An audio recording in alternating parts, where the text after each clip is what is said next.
नमस्कार मंडळी, स्वागत आहे आपल्या सर्वांचे पुन्हा एकदा एका नवीन व्हिडिओमध्ये. मंडळी, या व्हिडिओमध्ये आपण जाणून घेणार आहोत की शेतकरी जे दोन भूसुधारक आहेत ते आपल्या जमिनीमध्ये वापरत असतात. पहिलं म्हणजे जिप्सम आणि दुसरा म्हणजे लाईम म्हणजे चुना. हे दोन भूसुधारक जे आहे हे आपल्याला कोणत्या जमिनीमध्ये वापरायला पाहिजे, केव्हा वापरायला पाहिजे, प्रमाण किती असायला पाहिजे आणि या दोघांमध्ये काय अंतर आहे, म्हणजे दोन्ही घटक कोणत्या जमिनीमध्ये वापरायला पाहिजे, कोणत्या जमिनीमध्ये नाही वापरायला पाहिजे आणि हे सर्व गोष्टी कशाहून आपण ठरवल्या पाहिजे, या सर्व गोष्टीची इत्थंभूत माहिती आपण या व्हिडिओमध्ये घेणार आहोत. तर मंडळी, व्हिडिओला जास्तीत जास्त लाईक करा आणि जास्तीत जास्त शेतकऱ्यांपर्यंत पोहोचवा, म्हणजे त्यांनासुद्धा माहीत पडेल की कोणता घटक कोणत्या जमिनीमध्ये वापरायला पाहिजे. तोपर्यंत मंडळी, मी सुतीक्ष्ण धोटे आणि आपण बघत आहात इंडियन फसल.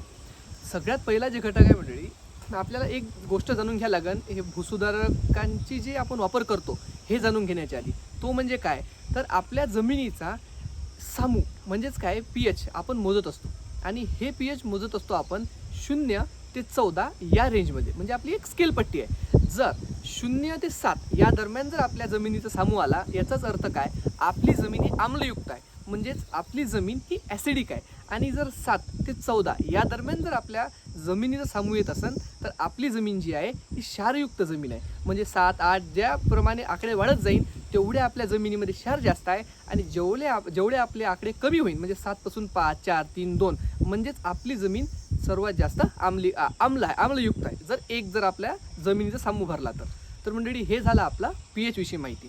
तर आता मंडळी, सगळ्यात मेन घटक आहे की चुना म्हणजेच लाईम आपण कुठं वापरायला पाहिजे आणि लाईममध्ये कोणता घटक आहे. तर लाईममध्ये कॅल्शियम कार्बोनेट या नावाचा घटक आपल्याला चुन्यामध्ये आपल्याला दिसत असतो. आणि ज्या वेळेस आपण चुना वापरत असतो त्यावेळेस आपल्या जमिनीमध्ये भूसुधारणा होत असते. परंतु हे कुठे वापरायला पाहिजे, त्यावेळेस ज्यावेळेस आपल्याला सामू आपल्या जमिनीचा माहीत असेल त्यावेळेस आपण हे भूसुधारक वापरू शकतो. म्हणजेच काय, जे चुना आहे हे आपण अशा जमिनीमध्ये वापरायला पाहिजे जी जमीन आम्लयुक्त आहे. म्हणजेच काय, जर आपल्या जमिनीचं सामू हे 1 ते 7 या दरम्यान जर येत असेल तर आपल्याला कॅल्शियम कार्बोनेट हा घटक म्हणजे चुना म्हणजेच लाईम आपल्याला आपल्या शेत जमिनीमध्ये वापरायला पाहिजे. हे झालं आपल्या चुन्याबद्दल. आता दुसरा जो घटक आहे ज्याच्यामध्ये शेतकरी कन्फ्यूज होतात आणि जास्तीत जास्त शेतकरी जिप्समकडे टाकण्याचा प्रयत्न करतात आपल्या शेतामध्ये. मग हे कोण्या जमिनीमध्ये टाकायला पाहिजे, तर ज्या जमिनीचा सामू 7 ते 14 या दरम्यान येत असतो त्या जमिनीमध्ये आपण जिप्सम टाकायला पाहिजे. मग जिप्सममध्ये कोणता असा घटक आहे जे की क्षारयुक्त जमिनीमध्ये टाकल्यानं आपल्याला फायदा होत आहे, तर याच्यामध्ये आहे कॅल्शियम सल्फेट. म्हणजे कॅल्शियम तर याच्यामध्ये आहेच, परंतु सोबतच काय, सल्फेटसुद्धा याच्यामध्ये एक घटक आहे.